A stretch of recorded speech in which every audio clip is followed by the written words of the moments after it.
예, 우리 같이 인사 나누겠습니다. 일주일 동안 애쓰셨습니다. 예, 은혜 받고 돌아갑시다. 예, 이 시간에는 마태복음 5장 10절부터 12절 말씀까지 읽었습니다. 은혜 받을 말씀의 제목은 하나님의 나라가 추구하는 복 8번째 시간으로 마지막 시간입니다. 우리는 지난 7시간에 걸쳐서 하나님의 나라인 우리가 추구해야 될 복 7가지를 살폈습니다. 또 복습해 볼까요? 첫 번째로는 심령이 가난해야 구원을 받는다 그랬습니다. 부자는 천국 못 가요. 내가 가진 것이 많은 사람들, 내 것이 많은 사람들, 그래서 하나님 안 찾는 사람들 천국 못 가요. 심령이 가난해야 구원받는다. 두 번째로는 아직 구원받지 못한 사랑하는 사람들을 위하여 애통해야 하나님의 위로와 응답이 있다. 그 다음 세 번째로는 하나님의 말씀으로 길들여지는 것을 성경은 온유라고 하는데, 이렇게 하나님의 말씀으로 길들여진 사람이 세상에서 승리하는 삶을 살 수 있다. 네 번째로는 하나님과의 관계인 의에 줄이고 목말라야 생기가 있는 생명이 될 수 있다. 다섯 번째로는 하나님의 성품인 긍휼로 다른 사람을 긍휼히 여기는 사람이 하나님께 긍휼히 여김을 받을 수 있다. 여섯 번째로는 예수 그리스도의 보혈로 마음이 청결해진 사람이 하나님을 볼 수 있다. 일곱 번째로는 화평을 만들어내는 사람은 하나님의 성품을 이어받은 사람으로서 하나님의 아들이라고 인정받을 수 있다. 이렇게 7가지 살폈습니다. 오늘은 하나님의 나라인 우리가 추구해야 될 복 8번째 시간으로 마지막 복이에요. 그게 뭐냐? 의를 위하여 박해를 받는 자의 복이에요. 사실 박해를 받는다 그러면 우리가 생각할 때 박해를 받는 것이 무슨 복이야? 말이 안 되죠? 예. 고난을 받는 것이 무슨 복이야? 억울한 일을 당하는 것이 무슨 복이야? 복이 될 수가 없죠. 그런데 성경은 이걸 복이라 그래요. 이런 걸 뭐라 그러냐? 역설이라고 합니다. 역설. 그런데 가만히 보면 하나님의 말씀 가운데 이런 역설적인 말씀이 많아요. 우리가 앞에서 살펴본 심령이 가난한 자가 복이 있다. 이것도 역설이죠. 애통하는 자가 복이 있다. 이것도 역설이죠. 의에 줄이고 목마른 자가 복이 있다. 이것도 역설이죠. 그 외에도 누가복음 18장 14절을 보면 뭐라 그랬습니까? 시작. 자기를 높이는 자는 낮아지고 자기를 낮추는 자는 높아지리라. 이것도 역설이죠. 요한복음 12장 25절 시작. 자기의 생명을 사랑하는 자는 잃어버릴 것이요 이 세상에서 자기의 생명을 미워하는 자는 영생하도록 보전하리라. 이것도 역설이죠. 여러분, 이런 역설적인 말씀들은요 믿음이 아니면 이해 못해요. 그래서 오랫동안 교회를 다녔지만 하나님 말씀 다 이해 못하는 사람들이 많은 이유가 그래서 그래요. 여러분, 우리가 신앙생활하면서 가장 피하고 싶은 게 뭐예요?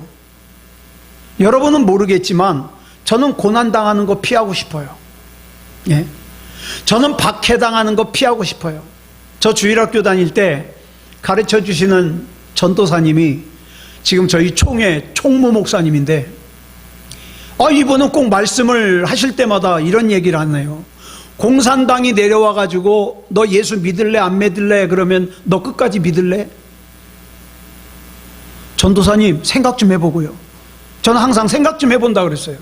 왜? 지금 당장엔 자신이 없어요. 와서 칼 들이대봐야 알지. 예? 말로야 난 그래도 믿을 거예요. 그거 누가 못해요? 그래서 저는 항상 뭐라고 대답했냐면 가봐야 알아요. 예? 겪어봐야 알아요. 그렇게 대답했거든요. 여러분, 우리는 본능적으로 옳은 일을 하잖아요. 그러면 공치사를 하고 싶어요. 내가 얼마나 대단한 일을 했는지, 내가 얼마나 믿음이 좋은지 공치사하고 싶어요. 게다가 칭찬을 듣고 싶어요. 칭찬. 막 칭찬 들으면 굉장히 힘이 나죠. 그런데 오늘 본문을 보면 옳은 일을 행했는데, 의를 행했는데 칭찬을 듣기는커녕 어때요? 박해를 받을 수 있다는 거예요. 박해를. 그리고 그렇게 박해를 받는 것이 복이 있다는 거예요.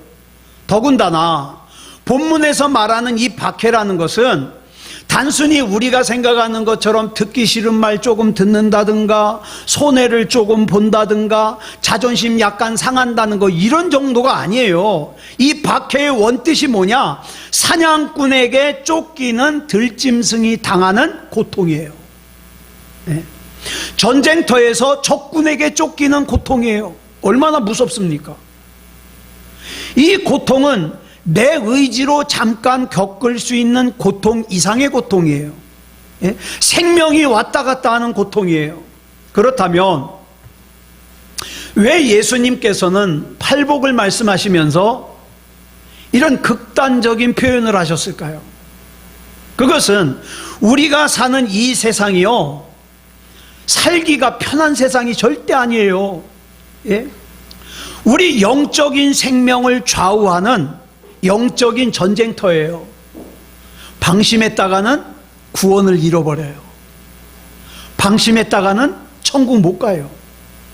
이런 영적인 전쟁터에서 의를 위하여 사는 삶은 마치 무엇과 같으냐? 전쟁에 임하는, 전투에 임하는 군인의 자세와 같아야 된다, 이 말이에요. 그래서 뭐라 그랬어요? 우리를 십자가의 군대, 하나님의 군대, 이렇게 얘기하잖아요. 여러분, 전쟁이 벌어졌을 때 일반 사람들은 피난을 떠나도, 무서워 떨어도, 뒤로 도망가도 욕 안 해요. 일반 사람들 뭐 그렇게 하는 게 당연하죠. 그런데요, 군인은 달라요. 군인은 밀려오는 적군 앞에서 등을 보이면 안 돼요. 목숨 걸고 싸워야 돼요. 군인은 적군 앞에서 두려워 떨어도 안 돼요. 그런데 나는 세상 사람들이 나를 인정하지 않아도 나는 하나님의 군대예요. 나는 십자가의 군사예요. 그러면 나는 하나님께서 맡겨주신 사명 앞에서 목숨 걸어야 되거든요. 그러므로 우리가 이 세상을 살면서 밀려오는 세상의 문제들 앞에서 나는 이것 때문에 예배 드릴 수가 없어, 나는 이것 때문에 기도할 수가 없어, 이렇게 계산하고 핑계를 대면서 순종하지 않는 것은 하나님의 군사다운 모습이 아니다, 이 말이에요. 디모데후서 3장 12절을 보면 분명히 이렇게 말씀하고 있어요. 시작. 무릇 그리스도 예수 안에서 경건하게 살고자 하는 자는 박해를 받으리라. 아이, 경건하게 살면은 칭찬을 들어야지 왜 박해를 받을까? 근데 놀라운 것은 오늘 본문은 그렇게 박해를 받으면 복이 있는 사람이라는 거예요. 그러므로 성도인 저와 여러분이 일부러 박해받는 자리를 찾아다닐 필요는 없어요. 그건 바보예요. 일부러 박해받는 자리, 골치 아픈 자리를 찾아다닐 필요는 없지만, 박해가 왔다 그래서, 내가 신앙을 지키는 것 때문에 박해가 왔다 그래서, 고난이 왔다 그래서 그 박해와 고난 앞에서 나 예수님 모른다고, 나 신앙생활 그만하겠다고, 나 교회 그만 다니겠다고 그러면 안 된다, 이 말이에요. 여기서 말하는 복 있는 박해는 자기 자신의 이익을 위해서 받는 박해가 아니에요. 무슨 박해예요? 의를 위해서 받는 박해. 그렇다면 의를 위해서 받는 박해라 그러면 의를 위해서가 무슨 뜻인지 알아야죠. 의를 위해서. 오늘 본문을 보면 의를 위하여 박해를 받는 자는 복이 있다 말씀하시면서 이어지는 본문 11절에서 그 의를 위하여를 설명하고 있어요. 뭐라고 설명하는가? 줄신 것만 시작. 나로 말미암아 너희를 욕하고 박해하고. 그러니까 이걸 정리하면 복 있는 박해는 어떤 박해냐? 의를 위하여 받는 박해인데, 의를 위하여 받는 박해는 뭐냐? 예수님 때문에 내가 욕먹고, 그 다음에 내가 예수님 때문에 불이익을 당하고, 내가 예수님 때문에 속상한 일을 당한다는 뜻이에요. 다시 말해서 내가 예수님이 아니면 나 그런 일 당할 필요 없어요. 자존심 당할 필요도 없고 어려움 당할 필요도 없어요. 그런데 예수님 믿는 것 때문에 내가 그 일을 당해야 된다. 그러면 의를 위해서 당하는 거예요. 그렇다면 예수님 때문에 당하는 박해라는 것은 구체적으로 뭘까? 첫째, 우리 첫째 같이 읽어볼까요? 시작. 사명을 감당하는 과정에서 당하는 박해입니다. 사도행전 20장 23절로 24절을 보면 사도 바울이 이런 고백을 해요. 같이 읽겠습니다. 시작. 오직 성령이 각 성에서 내게 증언하여 결박과 환난이 나를 기다린다 하시나. 바울이 전도 여행을 마치고 예루살렘으로 복귀하는데, 복귀하는 중에 그동안 전도했던 곳을 갖다가 쭉 다시 들러서 가거든요. 근데 이상하죠. 그 들르는 곳마다 기도 좀 한다는 사람들이 와가지고 하는 말이 뭐예요? 내가 기도했는데 사도 바울 선생님 이번에 예루살렘에 가면 큰일 납니다. 감옥에 갇힙니다. 목숨을 잃습니다. 제발 가지 마십시오. 그런 얘기를 하는 거예요. 심지어는 사도 바울이 기도를 하는데 성령님께서 알려주셔요. 바울아, 너 이번에 예루살렘에 가면 결박이 널 기다릴 거야. 환난이 널 기다릴 거야. 이렇게 직접 말씀해 주셔요. 문제는 그렇게 환난이 기다린다고, 결박이 기다린다고 알려주셨으면 그러니까 가지 마라 그랬으면 얼마나 좋아요. 가지 말라는 말씀은 없어요. 가지 말라고 안 해요. 그냥 결박과 환난이 기다린다고 알려주고 가게 내버려둬요. 그래서 그 다음 말씀을 보면 그것에 대한 사도 바울의 자세가 나와요. 같이 읽습니다. 시작. 내가 달려갈 길과 주 예수께 받은 사명 곧 하나님의 은혜의 복음을 증언하는 일을 마치려 하면은 나의 생명조차 조금도 귀한 것으로 여기지 아니하노라. 아멘. 사도 바울은 목숨 걸고 예루살렘으로 가겠다는 거예요. 왜요? 그 길이 내가 달려갈 길이니까. 그 길이 주님께서 나에게 맡기신 사명이니까. 나중에 주님 앞에 섰을 때 창원아 너 뭐하다 왔냐? 예, 주님 맡겨주신 사명 감당하다 왔습니다. 그 사명이 뭐냐? 설명할 수 있어야 되잖아요. 그래서 사도행전 21장 13절을 보면 사도 바울이 예루살렘으로 가면 결박과 환난이 자기를 기다리고 있는 것을 알고 있는데, 또 기도쯤 하는 사람들이 기도하다가 사도 바울이 가면 그런 일들을 겪을 거라는 걸 알고 사도 바울이 예루살렘에 가지 못하도록 만류하는데, 어떤 사람은 막 우는 거예요. 가지 말라고. 제발 가지 말라고. 가면 죽는다고. 그러자 그 사람들을 향하여 바울이 이렇게 얘기를 합니다. 시작. 여러분이 어찌하여 울어 내 마음을 상하게 하느냐? 나는 주 예수의 이름을 위하여 결박당할 뿐 아니라 예루살렘에서 죽을 것도 각오하였노라. 아멘. 사명을 위하여 내가 지금보다 더 큰 어려움이 있어도 나는 가야만 돼. 왜? 내가 그걸 위해서 부르심을 받았거든. 그러니까 의를 위해서 받는 박해란 뭐냐? 예수님 때문에 받는 박해인데, 예수님 때문에 받는 박해가 뭐냐? 사명 감당하다가 당하는 어려움이에요. 있잖아요. 나는 좋은 뜻으로 사명을 감당했는데 말 만들기 좋아하는 사람들은 어떻게 해요? 이상하게 곡해를 하고 힘들게 해요. 그러면 뭐라 그래요? 나 신경질 나서 안 해. 그거는 넘어지는 거예요. 저 사람이 나한테 뭐라고 하든 나는 이것이 내 사명이니까 하는 거죠. 자, 그러면 한번 자기 자신에게 질문해 보자고요. 나는 주님께서 나에게 맡겨주신 사명을 감당하기 위해서 어떤 어려움을 감당해 받는가? 이게 의를 위해서 받은 어려움이에요. 그 다음 두 번째로 의를 위해서 받는 박해란 뭐냐? 두 번째 시작. 여호와의 이름을 위하여 받는 박해. 다윗이라는 사람은 자기를 죽이려고 사울 왕이 10년 동안 쫓아다녀요. 다윗이 어디 있다는 신고만 들어오면은 3,000명의 군대를 이끌고 다윗을 죽이러 달려가는 거예요.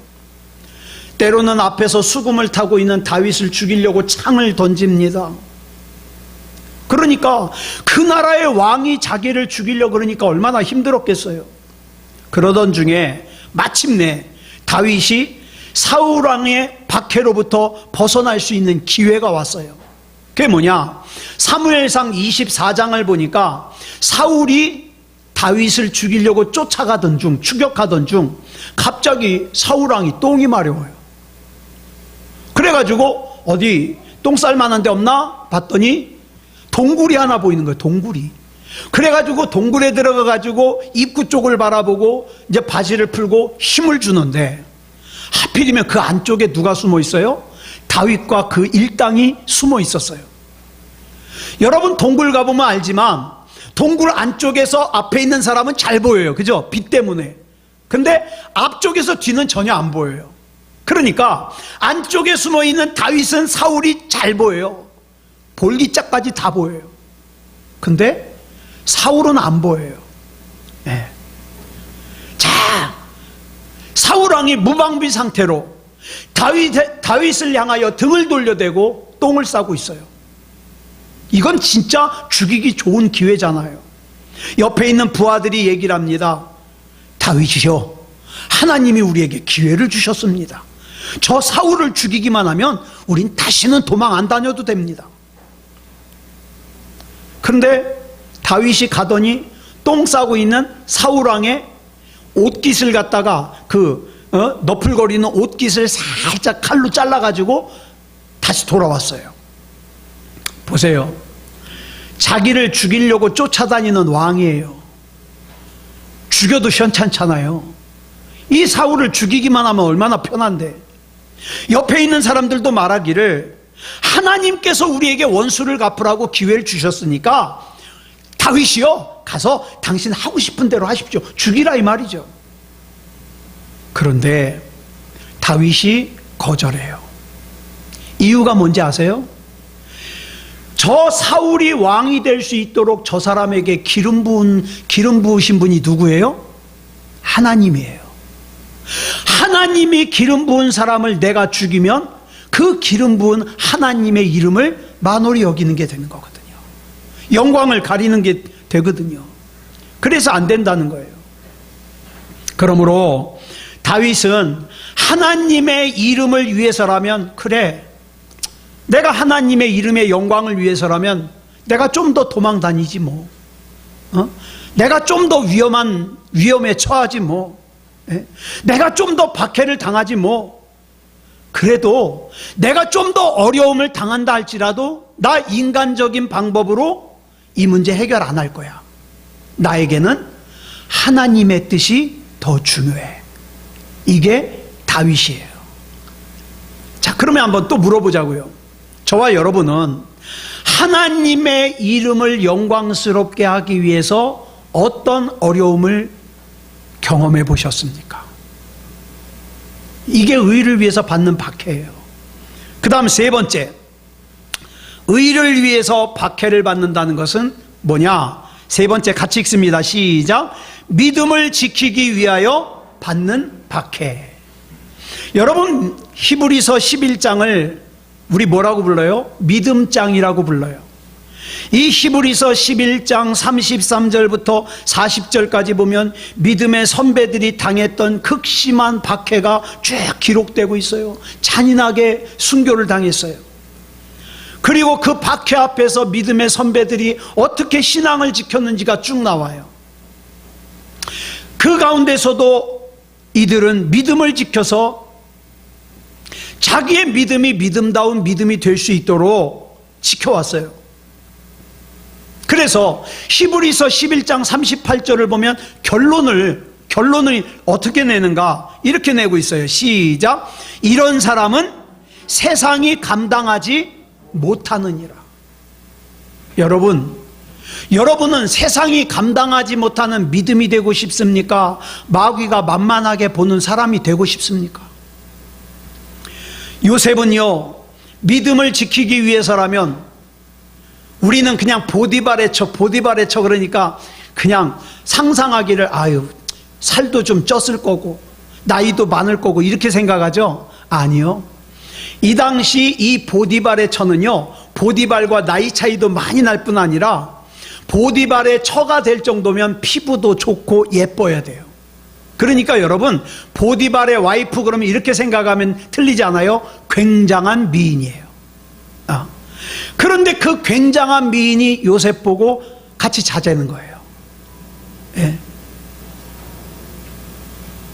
그런데 이런 보디발의 아내에 대해서 어떻게 합니까?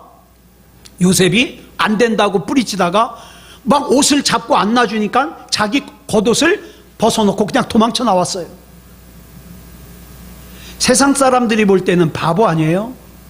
이 보디발의 아내에게 잘 보이면 앞으로 자기 생활이 피는데, 고생 안 하고 살 수 있는데, 많은 사람들이 이렇게 생각할 수 있어요. 나는 도대체 요셉이 이해가 안 가. 응?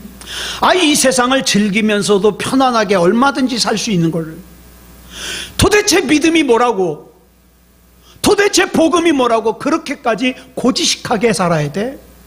나는 세상 적당하게 즐기고 그 다음에 지옥 가지 않을 정도만 나 하나님 믿을 거야, 이렇게 생각을 해요. 그러면서 뭐라 그래요? 자기는 융통성이 있대요. 자기는 지혜롭대요. 지혜로운 게 아닙니다. 네. 여러분, 내가 지금 내 믿음을 지키느라고 몸부림을 치다 보면 다른 사람들만 내가 이해가 안 되는 게 아니라, 여러분 그런 경험해 보셨어요? 때로는 나도 내가 이해가 안 가요. 왜 이렇게 바보 같은지. 예. 근데 여러분, 성경은 분명하게 이렇게 말씀합니다. 믿음을 지키기 위해서 당하는 박해는 복된 박해다. 복음을 전하기 위해서 당하는 박해는 복된 박해다. 사도행전 7장 59절로 60절을 보면 이렇게 말씀하고 있어요. 시작. 그들이 돌로 스데반을 치니 스데반이 부르짖어 이르되 주 예수여 내 영혼을 받으시옵소서 하고 무릎을 꿇고 크게 불러 이르되 주여 이 죄를 그들에게 돌리지 마옵소서, 이 말을 하고 자니라. 여기서 스데반 집사님의 죽음을 잔다고 표현하는 것은 반드시 깨어날 거니까, 스데반 집사님만 깨어나는 게 아니라 저와 여러분도 반드시 깨어날 거예요. 반드시 깨어났을 때에 우리가 주님 앞에 서는데, 주님 앞에서 민망한 모습으로 서면 안 되잖아요. 이 스데반 집사님이 받은 박해는 우리 주님께서 인정하시는 박해예요. 여러분, 살기 힘드시죠? 피곤하고 고단하죠? 제가 오래 살지는 않았지만 제가 이제 저 조금 있으면 저는 깜짝 놀래요. 소름이 끼쳐요. 제가 조금 있으면 60이더라고요. 근데 이렇게 살면서 제가 깨달은 게 뭐냐, 믿음대로 살아도 힘들고 자기 맘대로 살아도 어차피 힘들다. 그러면 나는 기왕이면 믿음으로 살면서 힘들래. 왜? 나중에 주님 앞에 섰을 때 부끄럽지는 않아야 되잖아요. 네. 그리스도인들이 그리스도인답지 못해서 듣는 비난은 복된 박해가 아니에요. 교회가 교회답지 못해서 듣는 비난은 복된 박해가 아니에요. 제가 전도사 때 많이 들었던, 애들한테 많이 들었던 질문이 술 마시는 게 죄냐 아니냐, 이런 질문 많이 들었어요. 이런 말 하죠. 아니 성경에 술 취하지 말라 그랬지 술 마시지 말라 그랬냐, 그러니까 취하지 않을 정도로만 마시면 괜찮지 않냐. 굉장히 연구를 많이 한 것 같아요. 칭찬합니다. 그런데 여러분, 우리 예수 믿는 사람들의 삶의 기준은 이것이 죄냐 아니냐가 되면 안 돼요. 그럼 뭐가 돼야 되냐? 이것이 하나님 앞에서 옳으냐 옳지 않으냐가 돼야 돼요. 내가 지금 생각하는 것이, 내가 지금 행동하는 것이 하나님 앞에서 옳아야 내가 위기의 순간에, 내가 절대적으로 하나님을 필요로 하는 순간에 하나님이여 나는 하나님밖에 없습니다, 나를 붙들어 주시옵소서. 그럴 때 하나님이 일하시죠. 평소에는 하나님이 오르냐 하나님이 근심하냐에는 관심도 없다가 어려움 당할 때만 하나님 찾으면 그게 되겠냐고요. 예. 주님께서 지금 나에게 원하시는 것이 뭐냐? 이게 기준이 돼야 돼요. 이렇게 복된 박해를 받는 그리스도인들을 향한 우리 주님의 권면은 아주 간단합니다. 본문 12절이죠. 시작. 기뻐하고 즐거워하라. 기뻐하고 즐거워하라. 주님, 내가 교회 다닌다고 오늘 회사에서 무시를 당했습니다. 기뻐하고 즐거워하라. 주님, 내가 신앙의 양심 때문에 죄 짓는데 동참하지 않는다고 친구들한테 왕따를 당했습니다. 기뻐하고 즐거워하라. 주님, 내가 주님의 뜻대로 사느라고 외롭습니다. 기뻐하고 즐거워하라. 주님, 내가 신앙의 양심을 지키느라고 세상에서 이익 볼 거를 포기했습니다. 기뻐하고 즐거워하라. 여러분, 솔직하게 이 부분에 있어서 아멘하기 힘들 거예요. 왜? 우리는 그저 잘 되는 것만 아멘하고 싶고 형통한 것만 아멘하고 싶고 십자가 지는 거는 별로 아멘 안 하고 싶어요. 저도 그렇다니까요. 예수 믿는 것 때문에 박해당하고 고난당하고 싫어요. 안 당했으면 좋겠어요. 그러나 하나님의 뜻을 이루기 위해서 이것이 나에게 필요할 때 아멘 하는 것이 복음적인 그리스도인의 모습이에요. 사도 바울은 감옥에 갇혀 있으면서, 빌립보 감옥에 갇혀 있으면서 빌립보의 성도들에게 편지를 쓰거든요. 그 편지가 뭐예요? 빌립보서예요. 그런데 그 빌립보서에 기뻐하라 기뻐하라가 얼마나 많이 나오는지. 이 빌립보서의 별명이 뭐냐면 기쁨의 편지예요. 아니, 감옥에 갇혀서 뭐가 그렇게 기쁠 게 있어요? 근데 기뻐하래요. 기뻐하라. 이게 복음적인 그리스도인의 모습이에요. 예레미야가 전에도 말씀드렸지만 하나님 말씀 전하는 것 때문에 사람들에게 미움을 받고 얻어맞고 감옥에 갇히고 조롱을 당하고 화딱지가 나가지고 이제는 다시는 하나님의 말씀을 전하고 싶지 않아요. 너희들 그렇게 살다가 지옥을 가든 말든 마음대로 해라. 나 이제 안 해. 안 하려고 그러는데 하나님의 말씀을 전하지 않으니까 속이 불붙는 것 같아요. 그래서 에이 모르겠다. 조롱하려면 해라. 감옥에 가두려면 가둬라. 때리려면 때려라. 나는 하나님의 말씀을 전하지 않고는 견딜 수가 없다. 그래서 예레미야 20장 9절에서 이렇게 기록하잖아요. 시작. 내가 다시는 여호와를 선포하지 아니하며 그의 이름으로 말하지 아니하리라 하면 나의 마음이 불붙는 것 같아서 골수에 사무치니 답답하여 견딜 수 없나이다. 여러분, 또 묻습니다. 혹시 하나님의 일 때문에 힘드신 거 있습니까? 복이에요. 우리가 이 세상만 살면 손해보고 살 필요 없어요. 그죠? 손해보고 살 필요 없어요. 자존심 상하고 살 필요 없어요. 나를 조금이라도 불편하게 하는 사람하고는 관계 끊어버리고 살면 돼요. 까짓 거. 예? 뭐 굳이 힘들면서 만나요? 안 만나버리면 되는 거예요. 그런데 예수 그리스도를 생각하면 그럴 수가 없거든요. 우리가 이 세상만 생각하면 내가 잘못했어도 뻔뻔하게 내가 큰 소리치고 내가 뭘 잘못했어 그러면 돼요. 내가 가만히 있잖아요. 내가 억울한 일을 당했는데도 가만히 있으면 사람들은 나를 뭐로 알아요? 바보로 알아요. 쟤는 저렇게 해도 돼. 바보로 알아요. 그러니까 가만히 있으면 안 돼요. 그런데 예수 그리스도를 생각하면 내가 잘못 안 했는데 억울한데 분한데 그럼에도 불구하고 내가 화해의 손을 내미는 거예요. 나 용서해. 내가 잘못했어. 내가 생각이 짧았어. 할 수 있는 거예요. 그래서 고린도전서 15장 19절에 보면 전 참 이 말씀은 진짜 가슴에 와닿아요. 같이 읽어볼까요? 시작. 만일 그리스도 안에서 우리가 바라는 것이 다만 이 세상의 삶뿐이면 모든 사람 가운데 우리가 더욱 불쌍한 자이리라. 여러분이 만약에 지금 신앙생활하면서 예수 그리스도께 기대하는 것이 그죠, 이 세상에서 잘 먹고 잘 살고 돈 잘 벌고 행복하게 사는 것이, 그 잠깐 행복하게 살다가 끝나는 것이라면, 예를 들어서 돈 벌고 몸 건강하고 좋은 회사에 취직하고 좋은 배우자 만나서 결혼하는 것이 전부라면 죄송합니다, 여러분 참 불행한 사람이에요. 그렇죠? 여러분 돈 못 벌었잖아요. 예? 세상에 우리 공사 이거 해놓고 지금 대출받을 걱정하잖아요. 여러분 배우자 보세요. 행복해요?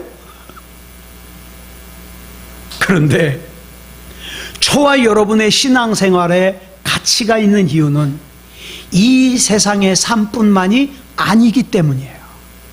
아니기 때문에 우리가 이 세상에서 박해를 견딜 수 있는 이유는, 또 이 박해를 견뎌야만 하는 이유는 천국 가기 위해서가 아니에요. 여러분 분명히 말씀드려요. 그거 안 견뎌도 여러분 천국 가요. 여러분에게 조금만 잘못한 사람 용서하지 않고 막 저 박아도 여러분 천국 가요. 왜? 여러분 천국 가는 거는 그것이 결정하는 게 아니에요. 내가 예수님을 구주로 영접했냐 안 했냐 이게 결정하기 때문에 여러분 안 참아도 천국 가요. 그럼에도 불구하고 우리가 박해를 받는 이유는, 참아야 되는 이유는 천국 가기 위해서가 아니에요. 상급이 있기 때문이에요. 상급. 그래서 오늘 본문 12절에서 말씀하기를 뭐라 그래요? 시작. 기뻐하고 즐거워하라. 하늘에서 너희의 상이 큼이라. 로마서 8장 18절 보면 뭐라 그랬습니까? 시작. 생각하건대 현재의 고난은 장차 우리에게 나타날 영광과 비교할 수 없도다. 아멘. 다시 한번 말씀드려요. 천국은 내가 고난을 이겨냈다고 가는 게 아니에요. 고난 안 이겨도 가요. 예? 왜? 천국은 믿음으로 가니까. 그러나 상급은 달라요. 예수 그리스도의 이름을 내 가슴에 안고 고난과 박해를 이겨내는 사람에게 주어지는 것이 상급이에요. 우리가 이 세상을 살면서 믿음을 지키면서 산다? 쉽지 않아요. 믿음을 지키는 것처럼 산다는 쉬워요.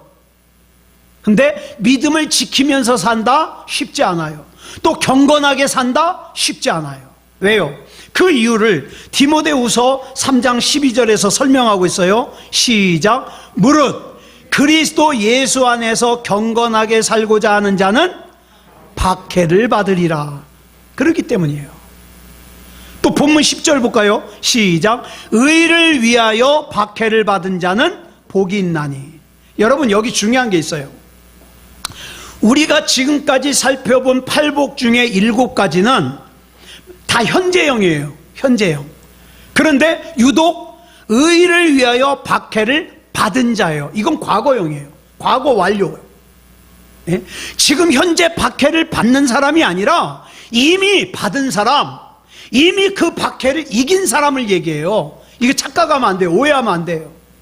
더 놀라운 것은 여기 나오는 이 박해하다라는 단어가 헬라어로 뭘 썼냐? 디오코라는 단어를 썼는데, 이 단어가 뭐냐? 몰아가다, 내몰다라는 뜻이에요. 목자가 어떤 목적지를 향하여 양떼를 몰고 갈 때 사용하는 단어예요. 그렇다면 예수님이 곧 의이시기 때문에 예수님에 의하여 예수님께서 몰고 가는 사람은 복이 있나니 라는 뜻이에요. 근데 예수님께서 나를 몰고 가시는 과정 속에서 내가 겪는 어려움, 또 고난, 박해, 그거 이기는 사람, 견디는 사람은 복이 있다는 뜻이죠. 그러므로 오늘 본문 말씀에서 우리에게 강력하게 주시는 말씀이 뭐냐? 이기라는 거예요. 이겨라. 다시 한번 말씀드려요. 이겨야 천국 가는 거 아니에요. 저도 천국 가는 사람 있어요. 예수님만 영접하면. 그런데 반드시 이겨야 상급을 받습니다. 요한계시록 2장을 보면 소아시아에 있는 7교회에 편지를 쓰는데, 이 소아시아의 7교회 중에 가장 어렵게 신앙생활하는 교회가 어느 교회냐? 서머나 교회예요. 네, 서머나 교회. 그런데 이 서머나 교회에게 10절에서 예수님이 이렇게 말씀하셔요. 시작. 내가 죽도록 충성하라. 그리하면 내가 생명의 관을 내게 주리라. 우리 주님께서는 내가 당하고 있는 어려움 아셔요. 내가 왜 한숨 쉬는지 아셔요. 그런데 우리 주님은 이기래요. 이기래. 왜? 생명의 면류관 주시려고. 그렇다면 우리는 이런 질문해야 돼요. 의를 위하여 박해를 받는 사람이 복이 있다는 건 알고 있는데, 나는 의를 위하여 박해를 받고 있는가? 여러분, 1938년, 이 당시에는 일제시대죠. 예수교 대한장로회 27번째 총회가 열렸어요. 이 총회가 어디서 열렸냐? 평양에 있는 서문회 교회 예배당에서 열렸습니다. 이때의 그 총회 회의록을 보면 이렇게 기록하고 있어요. 총회가 소집되는 날, 서문회 교회당 안팎에는 수백 명의 사복 경찰관들이 둘러싸고, 강대상 아래는 평남 경찰부장 등 수십 명의 고위 경찰들이 칼을 찬 채 자리를 차지하고 있었다. 총대들은 뭐냐면 그 대의원들이에요. 대의원. 그 총회하러 온 목사님들, 대의원들. 총대들 사이에는 각기 그 지방에서 올라온 경관 2명이 끼어 앉아 있고, 그러니까 목사님 한 분의 양쪽에 경관, 일본 경관 2명 끼어 앉아 있고, 총대석 좌우 후면에도 무술경관, 이게 특수경찰이죠. 무술경관 100명이 삼엄하게 둘러싼 채 회의가 시작되었다. 먼저 평남도지사의 축사를 시작으로 경건에 이어 공천부 보고는 별지로 받기로 한 후 신사참배를 할 거냐 말 거냐, 이 안건을 상정했다. 당시 총회가 이 안건을 상정한 다음에 신사참배를 하기로 결의한 선언문이 이렇게 나와요. 신사는 종교가 아니며 기독교 교리에도 어긋나지 않는 애국적 국가의식이기에 솔선해서 국민정신 총동원에 적극 참가하여 황국 시민으로서 정성을 다해달라. 이러고 총회가 마무리됐어요. 그러니까 신사참배하라 이 말이죠. 이 총회의 가결이 있은 후 교회들은 예배를 드리기 전에, 예배를 시작할 때마다 어떻게 합니까? 먼저 교회 예배당에는 꼭 신사가 있었어요. 앞에. 그 신사 앞에 절을 한 다음에 예배를 시작했습니다. 그런데 이 총회 결정에 정면으로 반박하고 거부한 사람이 있었죠. 여러분 잘 아시는 주기철 목사님.